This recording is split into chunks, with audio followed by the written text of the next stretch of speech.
In the early days of the Cold War, the CIA ordered the creation of a secret program intended to find ways of mind control.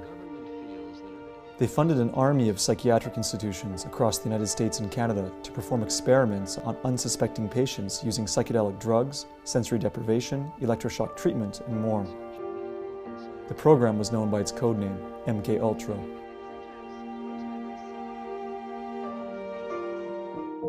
MKUltra was a government program run by the Central Intelligence Agency. Originally started as something called Bluebird in 1948-49, morphed into Artichoke, and then in 1952 became MKUltra. It was a mind control program, a brainwashing program. The CIA was trying to learn how to control people's behavior without their knowledge. Now, the newly formed CIA allocated $25 million for psychiatric experiments on human beings. It was the most secret program ever conducted by the CIA in the United States. Patients at psychiatric hospitals, prisoners in federal institutions, and even people in the public were given drugs without their awareness or consent and experimented upon.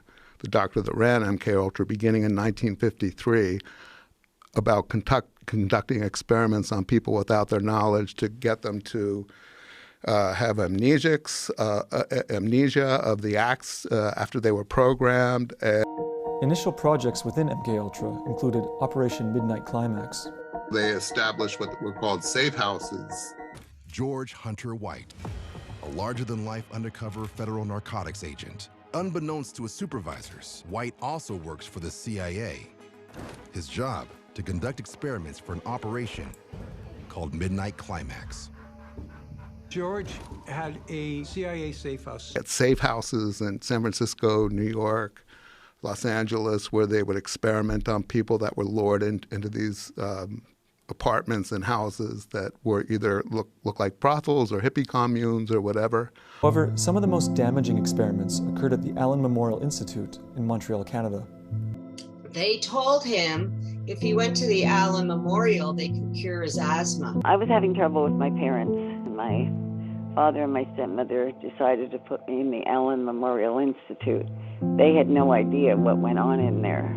Dr. Cameron pursued a concept he called depatterning, which was meant to reduce patients to an infantile psychological state wherein doctors could take advantage of the person's cognitive vulnerability to attempt to rebuild their mind under the doctor's control. Reduce patients to an infantile psychological state wherein doctors could take advantage of the person's cognitive vulnerability to attempt to rebuild their mind under the doctor's control. The records are so scant because Helms ordered Gottlieb to destroy all the records in 1973 when the two men left the agency. And the only reason anybody ever discovered that it existed was a whistleblower, somebody who used to work for the State Department who remembered that there were records in a warehouse, and they were just financial records from the beginning of the program in 52 until the end, and the possible end in 73. The possible end in 73.